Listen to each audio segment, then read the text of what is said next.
Every day we write. Instagram, Twitter, comment sections, text messages and emails. We use keyboards, touchscreens, and sometimes we'll be wild and even use pen on paper. And every time we write, we're engaging in a process.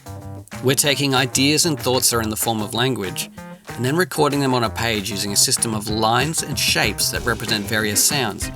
And those sounds, when combined, create words. And these words, when arranged according to the rules of the language being used, create sentences that will, if we've followed the process correctly, communicate our intended information to the reader. It's a process that is so fundamental to our human society that by the time we're partway through our schooling, it has become an unconscious process. We use it so often that it becomes instinctual. So let's take a dive into the process that gave us this process we call writing.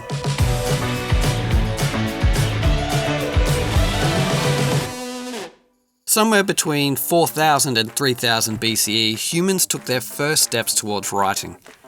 It began with recording symbols on clay tablets to keep track of the numbers of livestock or commodities. And these first symbols used to communicate information were in the form of what we call pictographs. This means that the symbol that was carved into clay directly correlated to the object or concept being described. The pictograph for fish looked like a fish. The pictograph for arrow looked like an arrow. Now, technically this was not yet considered writing, as it was not associated with any language, but it was the first steps of the process. Over time, due to a number of potential factors, such as the need for greater efficiency, an expanding library of symbols, evolving writing technologies, or just plain old human laziness, these pictographs became more and more abstract, less resembling tiny pictures of the objects being described and more a series of lines or shapes that were understood to mean a particular object. And this was another important step towards writing, as we weren't just drawing tiny pictures of things, but were now creating symbols that were understood to have a meaning. But it still did not represent language. While this was happening, the next big step came with the recording of people's names. Now this is huge, because a person's name is not directly tied to an object. To record a person's name, you can't just draw a tiny picture of them, so we needed a way to recreate the sounds that made up a name. This was a huge leap forward because now we were thinking in terms of pictures to represent spoken sounds. Writing was becoming linked to spoken language instead of just physical objects. A simple example of how this began would be the modern English name Neil, which could be written with an image of legs kneeling. This image is now about the sound it represents, not the real-life action itself. And once we started thinking about writing in terms of symbols representing the vocal sounds of language, writing grew from there to be able to express anything we wanted to.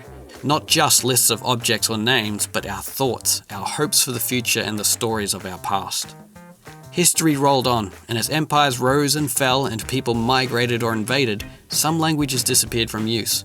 Others evolved, assimilating symbols, words and sounds from other languages, until we end up where we are today.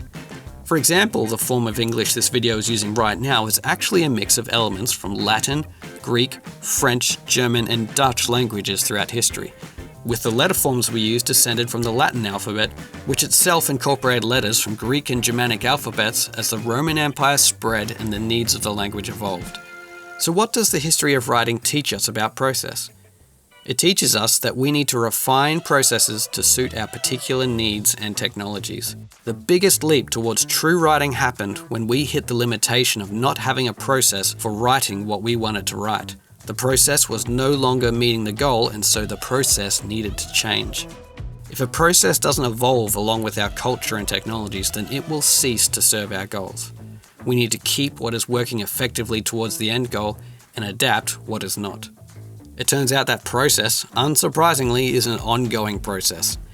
And next time, we'll look at how the evolving process of writing changed the process of what we use to write.